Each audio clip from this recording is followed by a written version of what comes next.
பக்கத்தில் இருந்து நானும் பார்த்துருக்கேன்.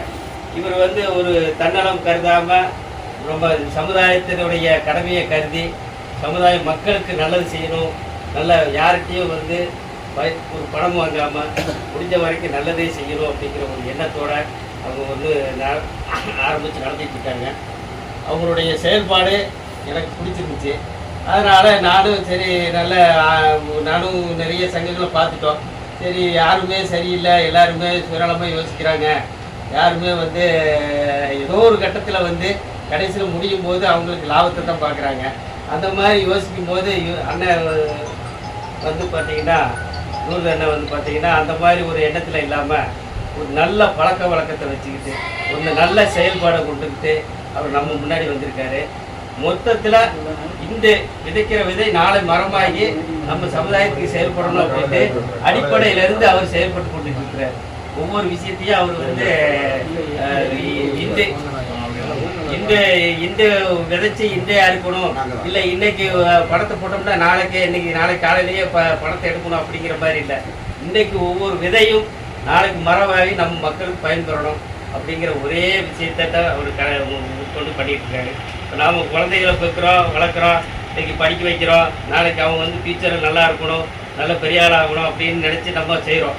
அதே மாதிரி நாடார் சமூகத்தில் இருக்கிற ஒவ்வொரு குழந்தைகளும் இந்த கல்வியில் வந்து சிறந்து விளங்கி ஒவ்வொரு துறையிலையும் வந்து நல்லபடியாக இருக்கணும் அப்படின்னு இலவசமாக கல்விகளை கொடுக்குறதுக்கும், இலவசமாக உடற்பயிற்சி செய்கிறதுக்கும், இலவசமாக வந்து அகாடமி பயிற்சிகளை கொடுத்து மக்களை வந்து டெவலப் பண்ணணும், ஏதோ ஒரு வகையில் மக்கள் பயன்பெறணும். நம்ம விளம்பரம் வாங்கி நம்ம பணம் சம்பாதிக்கணும், நம்ம பேர் வாங்கணும் அப்படிங்கிற ஒரு எண்ணங்கள்லாம் கிடையாது. ஒரு அடிப்படையிலேருந்து இந்த மாதிரி நம்ம செஞ்சு கொடுத்து நம்ம மக்களை பெரிய ஒரு உத்தியோகத்துக்கு கொண்டு வரணும் அப்படிங்கிறதுக்காக வந்திருக்காங்க. அவங்களுக்கு வந்து நாம் முடிஞ்ச வரைக்கும் நம்ம ஓரளவுக்கு சப்போர்ட் பண்ணி அவங்களுக்கு நம்ம பணம் சப்போர்ட் பண்ணட்டாலும் பரவாயில்ல, ஒரு உறுதுணையாக இருந்து அவங்க செயல்பாட்டுக்கு சப்போர்ட் பண்ணி சொல்கிறதுக்காகத்தான் நம்ம வந்து இந்த கூட்டம் போட்டுருக்குறோம். மேலும் வந்து நல்லபடியாக வளரணும், அதுக்கு உண்டான உத்தியோகத்தை எல்லாம் நம்ம சப்போர்ட் பண்ணணும். நன்றி, வணக்கம். அதுக்கப்புறம் டிஎன்பி மீட்பு குழுவில் வரும்போது ராமச்சந்திர ஆதித்தனார் கூட அவங்க கூட வந்தேன். அப்போ நாராயணாஜ் கூட வந்தேன். பிறகு சரத்குமார் வந்து கட்சி ஆரம்பிக்கும் போது நாடாருக்கும் கட்சி வேணும் அப்படின்னு சொல்லிட்டு ஆரம்பிக்கும் போது அவங்க கூட போனேன். இப்போ நாராயணாஜ் வெளியே போகும்போது அப்படியே நானும் வெளியே போயிட்டேன். அப்படியே எல்லா தலைவருடையும் ஒரு பயணம் செஞ்ச ஒரு மிகப்பெரிய அனுபவம் வந்து எனக்கு உண்டு. ஒவ்வொரு தலைவருமே ஒவ்வொரு விதமான ஒரு வழிமுறையை கையில் எடுத்து கொண்டு போனாங்க. இப்போ எனக்கு என்ன தோணுச்சு அப்படின்னா, நம்ம ஆட்கள் எங்கே போனாலும் கடைசி முற்றத்தில் போகும்போது ஒரு அரசியலில் போய் எங்கேயாவது ஒரு இடத்துல போய் யாருக்கா ஓரளவுக்கு ஆதரவு அப்படின்னு சொல்கிற அளவுக்கு போகணும்னு நம்ம அந்த அமைப்பு உழைஞ்சி போயிருது. நம்ம சமுதாயத்தை பொறுத்த வரைக்கும் ஒரு சமுதாய ரீதியாக அரசியலில் போய் நிற்கிறது வந்து யாரும் இன்னைக்கு பெரிய லெவலில் விரும்பவில்லை என்னுடைய ஒரு பார்வையில். இப்போ இன்னைக்கு கூட அரசியலில் கூட இருந்தாலும் இருக்காங்க, நாராயணன் இருக்காங்க, இந்த மாதிரி ஆட்கள்லாம் இருந்தால் கூட அவங்களுக்கு வந்து சமுதாய ரீதியாக நம்ம ஆட்கள் வந்து பெரிய ஒரு சப்போர்ட்டாக இருப்பாங்களா அப்படின்னா இருக்க மாட்டாங்க. அதே மாதிரி நம்மளுடைய நாடார் சங்கம் வச்சிருக்கவங்களும் ஆரம்பிக்கும் போது நம்ம நாடாருக்கு மட்டும் தான் நம்ம பயன்படுத்தப்படும், நம்ம இந்த மாதிரி தான் இருப்போம், அடுத்து நம்ம எதுவும் பண்ண மாட்டோம், எந்த அரசு கட்சியும் போக மாட்டோம் அப்படின்னு சொல்லிட்டு ஒரு குறிப்பிட்ட வளர்ச்சி வந்த பிறகு ஆட்டோமேட்டிக்காக என்ன பண்ணியிருந்தாங்கன்னா யாராவது ஒரு ஆளுக்கு வந்து ஆதரவு சொல்லக்கூடிய ஒரு சூழ்நிலைக்கு வந்துருந்தாங்க. அப்போ இந்த மாதிரிலாம் ஒரு சூழ்நிலை இருக்கும் அப்படிங்கிறதுனால நாங்கள் என்ன பண்ணோம்னா ஒரு கமிட்டி போட்டு பேசணும். தமிழ்நாட்டில் எந்த தலைவர் எடுத்தாலும் நாடா தலைவர் எடுத்தாலும் ஏதாவது ஒரு அரசியல் கட்சிக்கு பின்னால் போய் நிற்காங்க, ஒரு டாமினரில் போகும். அதே மாதிரி நாடக சங்கங்கள் எடுத்தாலும் அப்படி தான் இருக்குது.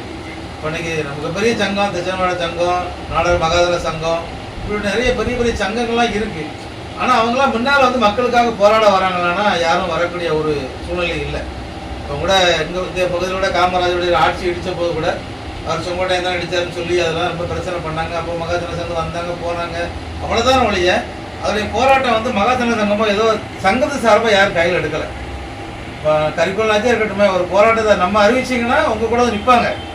ஆனால் மகாஜன சங்கம் போராட்டம் நடத்துறதுக்கும் நம்ம இடத்துக்கும் வித்தியாசம் இருக்குது. அப்போ அவங்க சங்கத்து சார்பாக எதுவும் நடத்துறது இப்படி தான் எல்லா சங்கமும் இருக்குது. மகாஜன சங்கம் மட்டும் இல்லை, தச்சமாட சங்கம், எல்லா சங்கமும் இன்றைக்கி அந்த மாதிரியான ஒரு சூழ்நிலை தான் கையில் எடுத்திருக்காங்க. ஒவ்வொரு சங்கமும் எங்கே பார்த்தாலும் எலெக்ஷனில் பதவிக்கு சண்டை, நான் நிரந்தரமாக தலைவராக இருக்கணும், இப்படிப்பட்ட சில பிரச்சனைகள்லாம் இருக்கிறதுனால எல்லாருமே அந்தந்த ஆளுங்கட்சியின் ஆடியோ இல்லை எதிர்கட்சியின் ஆடியோ இப்படி ஒவ்வொரு சங்கமும் ஒரு அரசியல் கட்சிக்குள்ளே போயிட்டு சரி நம்ம ஆளுங்க வணிகர்கள் இருக்காங்க, வியாபாரிகள் இருக்காங்க. சரி இவங்களாவது வியாபார ரீதியாக நாளைக்கு ஒரு பிரச்சனை அப்படின்னா எல்லாரும் அதாவது கோயம்புத்தூர் நீங்கள் எப்படி இருக்கீங்கன்னு தெரியாது எனக்கு. எல்லா ஊர்களையும் நீங்கள் போய் பார்த்தோம்னா வணிக ரீதியாக நிறைய பேர் இன்றைக்கி பாதிக்கப்படுவாங்க. காரணம் என்னென்னா அதுக்கும் சில சில கம்யூனிட்டி ரீதியாக அரசியல் பெண்களத்தோட சில பேர் வேணும்னே அதை பண்ணதாது. அப்படிப்பட்ட சூழ்நிலை நம்ம வணிகர் சங்கம் வந்து ஒரு கண் துடைப்புக்காக இன்னைக்கு அவங்களுக்காக நாங்கள் இன்னைக்கு இது பண்ணதான் வைக்கோம், இல்லை போராட்டம் பண்ணதோம் அப்படிங்கிற ஒரு சூழ்நிலை தான் இன்னைக்கு அங்கேயும் இருக்குது. காரணம் என்ன, இன்னைக்கு வணிகர் சங்கம் நம்ம ஆட்கள் பார்த்தீங்கன்னா ஒரு 10 சங்கமாக வச்சுருக்காங்க. ஒவ்வொரு சங்கமும் ஒரு கட்சியில் இருக்குது. காங்கிரஸ் கட்சியில் இருக்க ஒரு சங்கம் வணிகர் சங்கம் இருக்குது, பிஜேபியில் ஒரு வணிகர் சங்கம் இருக்குது, ஏடிஎம்ல ஒரு வணிகர் சங்கம் இருக்குது, டிஎம்கேல ஒரு வணிகர் சங்கம் இருக்குது. எல்லா கட்சியிலையும் ஒவ்வொரு வணிகர் சங்கம் ஒரு கட்சியை கையில் வச்சுட்டு இருக்காங்க. அப்படின்னா இன்னைக்கு பொதுவாக இன்னைக்கு எந்த சங்கமுமே இன்னைக்கு சமுதாய ரீதியாக ஒரு ஆளுக்கு பயன்படுறதுக்கோ இல்லை பிரச்சனைக்கோ போராடுறதுக்கோ யாரும் இன்னைக்கு முன்னுக்கு வர தயாராக இல்லை. இன்னைக்கு ஒரு சங்கம் இன்னைக்கு வருது அப்படின்னா அந்த சங்கத்துக்கு பின்னாடி ஒரு அரசியல் கட்சி இருக்குது. இப்படி தான் இன்னைக்கு எல்லா சங்கம் வருது. அப்படிங்கிறனால தமிழ்நாடு லெவலில் முக்கியமான ஆட்கள்லாம் நாங்கள் ஒரு கூப்பிட்டு வச்சு ஒரு ஆலோசனை பண்ணோம், இதுக்கு நம்ம என்ன மாற்று வழி கொண்டு போகலான்ட்டு. அப்போ அவங்களுடைய கருத்து என்ன அப்படின்னா, நம்ம இன்னைக்கு வந்து இந்த சங்கம் இன்னைக்கு ஆரம்பிச்சு இப்போ தமிழ்நாடு நாடக உரைமுறைகள் கூட்டமைப்புன்னு வச்சுருக்கோம். இந்த அமைப்பு தொடங்கி கிட்டத்தட்ட பார்த்தீங்கன்னா ஒரு 3-4 வருஷம் கடந்து போயிட்டு. ஆனால் ஆரம்பிக்கும்போது நினைச்சோன்னா இந்த சங்கம் ஆரம்பிச்சோன்னா எல்லாரும் வந்துட மாட்டாங்க.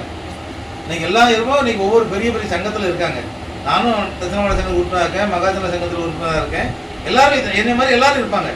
ஆனால் அப்படிப்பட்ட ஒரு சூழ்நிலை இருக்கும்போது எல்லாரும் சங்கத்தில் வந்து உடனே வர மாட்டாங்க. இந்த சங்கத்தை உடனே மிகப்பெரிய ஒரு வளர்ச்சி கொண்டு போக முடியாது.